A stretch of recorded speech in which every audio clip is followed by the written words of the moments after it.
अस्सलाम वालेकुम, नमस्ते, सत श्री अकाल। मैं हूँ सवेरा खान और मेरे साथ मौजूद हैं तारिक नियाज़ी। अस्सलाम वालेकुम, नमस्ते, सत श्री अकाल। उम्मीद करता हूँ ठीक होंगे, खुश होंगे।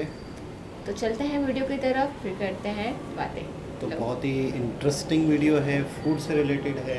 इस चैनल को फूड ही वाला चैनल लेके चलेंगे। फूडी लोग आ जाएं आ और जाएं। एक से एक फूड ब्लॉग इंडिया के आप लोगों को देखने को मिलेंगे। सब्सक्राइब कर लें अगर आप फूड लवर हैं, ऐसे ही है। तो चलते हैं वीडियो की तरफ। स्टार्ट करते हैं वीडियो को। वीडियो का टाइटल है India suitable eating habits could save the planet says WWF report. So start world wealth क्या इसी तरह कुछ होगा। WWF full form I don't know. So Start. Start करते हैं वीडियो को। स्टडी IQ IAS, अब तैयारी हुई अफोर्डेबल। नमस्कार दोस्तों ये कहना गलत नहीं होगा कि India is one of the most sustainable country in terms of food production, food habits. क्योंकि ऑब्वियस सी बात, अगर आप वेजिटेरियंस की संख्या की बात करें तो दुनिया में सबसे ज़्यादा वेजिटेरियंस आपको भारत में ही देखने को मिलेंगे। एस्टिमेट के आधार पर बताया जाता है कि भारत की जो आबादी है उसमें लगभग 25 से 39% के बीच में जो वेजिटेरियंस हैं वो रहते होंगे। अब देखो भारत में क्या है ना कि कुछ जो नॉन वेजिटेरियंस भी हैं, इसका मतलब ये नहीं है कि वो सिर्फ नॉन वेज ही खाते हैं। आपको पता है यहाँ पर बड़े मात्रा में जो सब्जियां हैं, जो प्लांट बेस्ड फूड्स होता है वो ज़्यादा कंज्यूम किया जाता है। तो इसी की वजह से यहाँ पर जो एनर्जी लगती है फूड प्रोडक्शन में और सस्टेनेबिलिटी की अगर हम पर्सपेक्टिव से बात करें तो भारत बहुत अच्छा परफॉर्म करता है। और इसीलिए आप देखोगे यहाँ पर जो WWF का रिपोर्ट सामने आया, इसमें बताया गया है the way Indians eat is good for earth. और इसी के बारे में हम डिटेल से चर्चा करेंगे क्योंकि यहाँ पर इस रिपोर्ट में बहुत इंटरेस्टिंग चीज़ें बताई गई हैं कि मान लो अगर पूरी दुनिया भारत जैसा फूड हैबिट अडॉप्ट कर लेती है तो जितना हम आज के डेट में प्रयास कर रहे हैं ना क्लाइमेट चेंज को लेकर, इतनी सारी चर्चाएं हो रही हैं, वो सारा मुद्दा ही खत्म हो जाएगा। जी हाँ, इतना ज़्यादा बोला गया है। काफ़ी कुछ आपको जानने को मिलेगा इस वीडियो में। चलिए आगे बढ़ते हैं, लेकिन उससे पहले मैं आप सबको ये भी बता दूं कि आज से ही हमारा जो नया फास्ट ट्रैक बैच है UPSC 2025 का, वो स्टार्ट हो रहा है। इसमें बेसिकली जल्द से जल्द आपका सिलेबस कंप्लीट कराया जाए। मॉर्निंग इवनिंग दोनों समय क्लास होगा। इसको ज्वाइन करने के लिए use this code Ankit live, और जो इसका लिंक है वो कमेंट सेक्शन में दिया हुआ है। और इसके अलावा अगर आप MCQs अटेम्प्ट करना चाहते हैं तो मेरे इंस्टा पेज पर जाइए, वहां पर स्टोरीज में जितने भी MCQs हैं उसको भी आप अटेम्प्ट कर पाएंगे। तो चलिए शुरुआत करते हैं और सबसे पहले ये देखते हैं कि एग्जैक्टली हुआ क्या है। देखिए जैसा मैं आपको बता रहा था, WWF का रिपोर्ट सामने आया है। ये रेसलिंग वाला मत समझ लेना, ये बेसिकली है वर्ल्ड वाइल्ड लाइफ फंड। ये आप देख सकते हैं, ये 2024 का लिविंग प्लैनेट रिपोर्ट है। तो आपके एग्जाम में पूछा जा सकता है लिविंग प्लैनेट रिपोर्ट किसके द्वारा रिलीज किया जाता है। WWF, ध्यान रखिएगा। और ये बेसिकली एक इंटरनेशनल NGO है। 1961 में ये बनाया गया था, फॉर्म किया गया था। और इसका जो मेन पर्पज है दैट इज कंजर्वेशन, एनवायरमेंट से रिलेटेड चीजों के ऊपर बयान देना। और साथ ही साथ इसका हेडक्वार्टर, ध्यान रखिएगा, स्विट्जरलैंड में देखने को मिलता है। तो इन्हीं के द्वारा जो रिपोर्ट पब्लिश किया गया उसमें बताया गया है कि भारत का जो फूड कंजम्पशन पैटर्न है ये सबसे ज्यादा सस्टेनेबल है पूरे G20 इकोनॉमीज में। अच्छा, सिर्फ G20 की क्यों बात कही गई है? क्योंकि G20 हम क्या कहते हैं, जब हम G20 कंट्रीज की बात करते हैं तो ये दुनिया के टॉप 20 कंट्रीज हैं। चाहे आप प्रोडक्शन की बात करें, इकोनॉमी की बात करें, तो सबसे ज्यादा मायने रखते हैं। तो वहां पर कंजम्पशन भी ज्यादा होता होगा, ऑब्वियस सी बात है। तो G20 कंट्रीज में भारत सबसे ज्यादा सस्टेनेबल कंट्री है इन फूड कंजम्पशन। और यहां पर बोला यह गया है कि अगर पूरी दुनिया भारत का जो कंजम्पशन अगर अडॉप्ट कर लेती है तो 2025 तक जो क्लाइमेट इंपैक्ट है वो काफी हद तक कम हो सकता है। और वहीं अगर हम दूसरे देशों की बात करें जैसे अर्जेंटीना, ऑस्ट्रेलिया, यूनाइटेड स्टेट्स, ये वर्स्ट है, ये वर्स्ट में आते हैं सस्टेनेबल कंजम्पशन के अंदर। खैर, यहां पर रिपोर्ट में और क्या क्या चीजें बताई गई हैं मैं आपको बताता हूं। बेसिकली बोला यह जा रहा है कि if everyone in the world adopt the current food consumption pattern, मतलब कि अगर हम यही फूड पैटर्न अगर चलाते रहे जैसा इस समय आज के डेट में चल रहा है तो 2050 तक जो हमारा मकसद है ना कि 1.5 डिग्री सेल्सियस से ज़्यादा नहीं बढ़ना चाहिए क्लाइमेट चेंज टेम्परेचर की, जब हम बात करते हैं तो उसमें जो food related green house gas emission है वो एक्चुअली 263% बढ़ जाएगा। मतलब जो हमारा टारगेट होना चाहिए उससे 263% ज़्यादा ग्रीन हाउस गैस एमिशन होगा। तो ग्रीन हाउस गैस एमिशन देखिए बहुत सारे चीज़ों से हो सकता है। जब हम फूड की बात करते हैं, स्पेशली यहाँ पर क्या है कि अगर मान लीजिए आप नॉनवेज नॉनवेज खाते हो, कोई मीट वगैरह से रिलेटेड कोई फूड खाते हैं, तो उसको पकाने में ज़्यादा समय लगता है, ज़्यादा एनर्जी कंज्यूम होती है, तो ग्रीन हाउस गैस ज़्यादा एमिशन होता है। तो ये सारे प्रॉब्लम है। लेकिन वहीं बताया जा रहा है कि भारत का जो मिलेट फोकस डाइट है, जिसपे भारत सरकार ने, आपको पता ही है, रिसेंटली काफ़ी फोकस भी किया है कि मिलेट के ऊपर ज़्यादा हमें यहाँ पर फोकस करना चाहिए, ये एक्सेप्शन है। और बोला ये जा रहा है कि अगर पूरी दुनिया भारत का कंजम्पशन मॉडल अडॉप्ट करती है तो सोच के देखिए, यहाँ पर जो पृथ्वी में प्रोडक्शन हो रहा है आज के डेट में, उसका सिर्फ हमें 0.84% ही चाहिए होगा। मतलब कि अभी जितना प्रोडक्शन है पूरी दुनिया में, उससे भी ज़्यादा हमारा बच जाएगा साइड में, अगर हम करंट के हिसाब से चलते रहें। लेकिन अगर हम इंडिया के हिसाब से चलते रहें, लेकिन अगर हम करंट वाले प्रोडक्शन कंजम्पशन के हिसाब से चलेंगे, तो हमें करीब कहीं पर 2 अर्थ की ज़रूरत पड़ेगी, 5 अर्थ की ज़रूरत पड़ेगी। वो मैं आपको और आगे बताऊंगा इसके बारे में। लेकिन ओवरऑल यहाँ पर यह है कि भारत का फूड कंजम्पशन, फूड पैटर्न, ये कहीं ना कहीं जो हमारा मकसद था कि 1.5 डिग्री सेल्सियस का लिमिट लगा रहे ग्लोबल टेम्परेचर राइज में, उसमें भारत सक्सेसफुल हो सकता है। और देखिए यहाँ पर WWF की रिपोर्ट में एक और बहुत ही इंटरेस्टिंग चीज बताई गई है। ये बोला गया है कि eating more sustainable diet would reduce the amount of land needed to produce.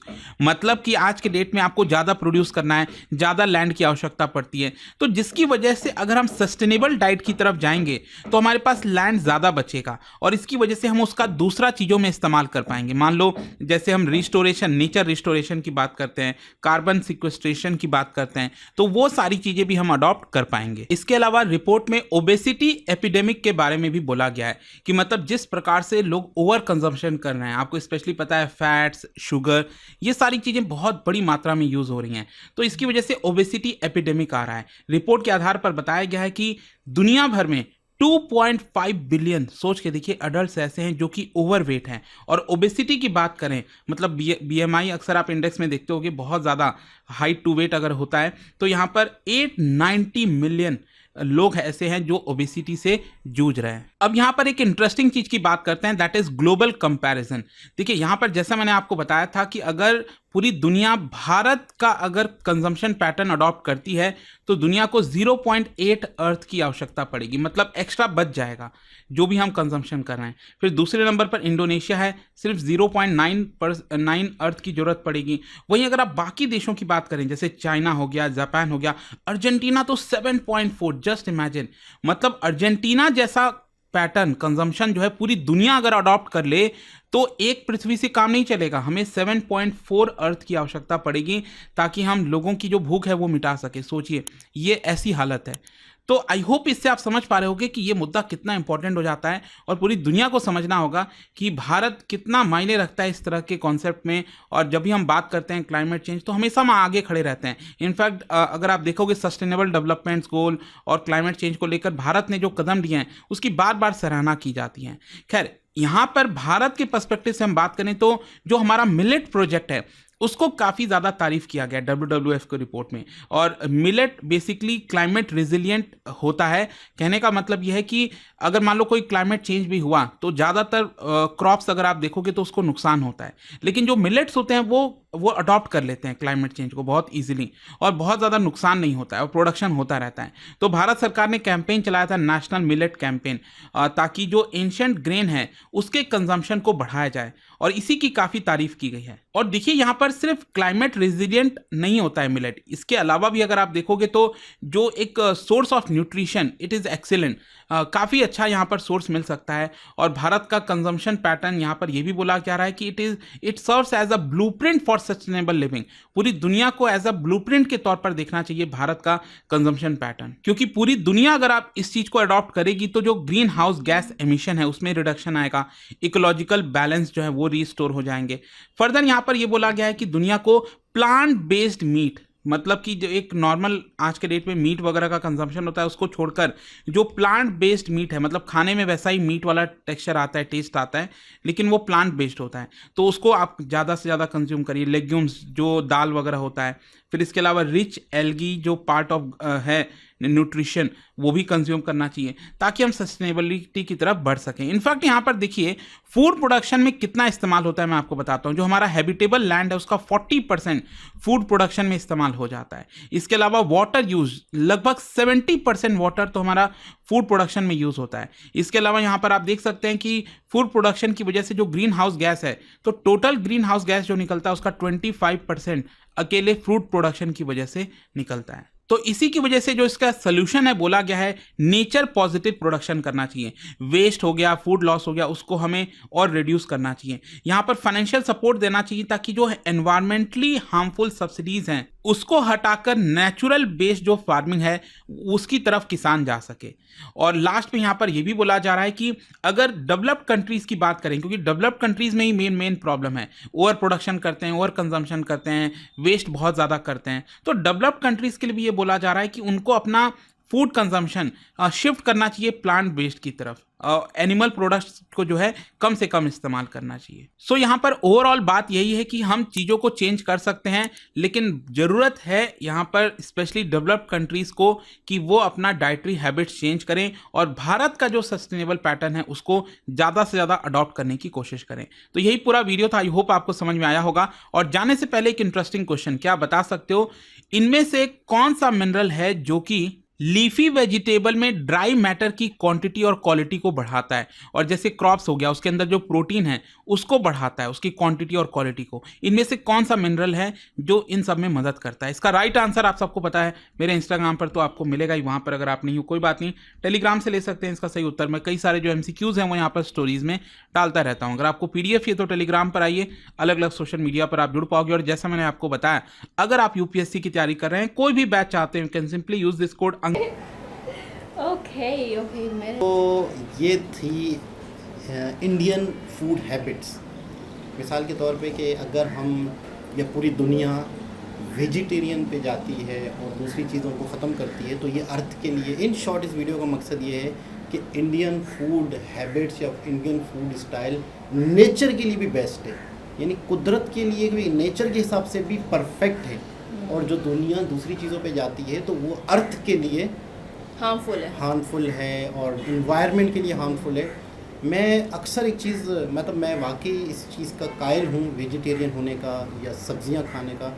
आपने अक्सर नोट किया होगा कि हमारे यहाँ डॉक्टर भी कहते हैं जब आप बीमार हो जाते हैं तो क्या कहते हैं कि वेजी ब्रेड खाओ और नहीं, ये गोश्त नहीं खाना, ये नहीं खाना। तो मैं ये सोचता हूँ कि इसका मतलब है कि इसका मतलब ये कि ये हमारे लिए बेहतर नहीं है।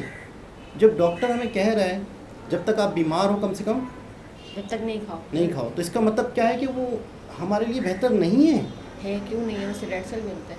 आप समझी नहीं हो, बहुत सारी विटामिन्स, बहुत सारी चीज़ें जो हैं वो सब्जियों से, दालों से मिलती हैं। अक्सर आपने सुना होगा कि आपकी सेहत के लिए सब्जियां बेहतर हैं, दालें बेहतर हैं, नहीं सुना?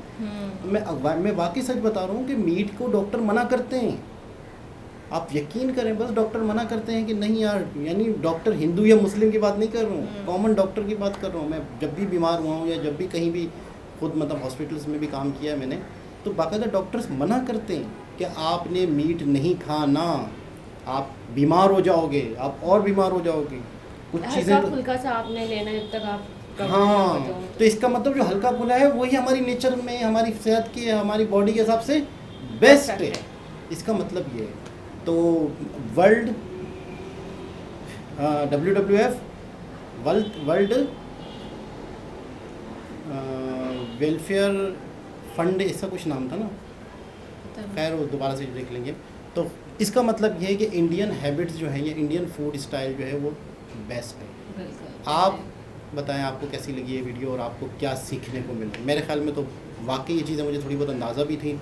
इस वीडियो से बाकायदा एक उसने फंड ने, एक WWF जो है, उन्होंने भी क्लियर कर दिया और इंडियन हैबिट्स को ही बेस्ट करार दे दिया। तो दुनिया को यार मतलब अब ऐसा है ना कि हर इंसान की नेचर अलग अलग होती है, हर कोई मतलब अब जैसे टेस्ट होता है ना अपना अपना। चलो ठीक है, मतलब अगर कुछ लोग वीडियोस देखकर, अगर 100 में से कोई 50% वेजिटेरियन है, नॉन वेज है 50%, तो अगर वीडियोस वगैरह देखकर 10% कन्वर्ट होंगी, बाकी 40% तो वही रहेंगे ना।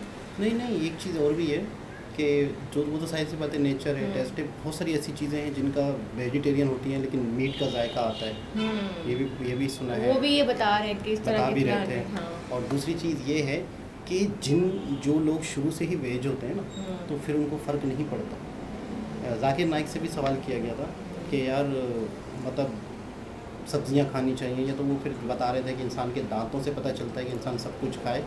तो फिर एक और हैं आचार्य परेशान, उन्होंने उसका रिप्लाई किया था कि अगर इंसान के दांत हैं, खाने वाले भी और गोश्त वाले भी, गोश्त को चीरने वाले भी दांत है कुदरत ने दिए, तो इसका मतलब हम गोश्त खा सकते हैं। तो फिर उन्होंने जवाब दिया था कि इंसान के हाथ भी तो हैं मारने के लिए, मतलब अगर कोई चीज़ से कोई भी काम लिया जा सकता है, इसका ये मतलब थोड़ी है कि आप उससे नेगेटिव काम लें। मिसाल के तौर पर हमारे हाथ हैं, किसी को मार सकते हैं तो हम मारें, नहीं। ये लॉजिक दी जा सकती है कि हमारे हाथ तो हैं, हम मार सकते हैं, कुदरत ने हमें हाथ दिए हैं ना, इसीलिए। तो खैर बहरहाल लंबी बहस हो जाएगी।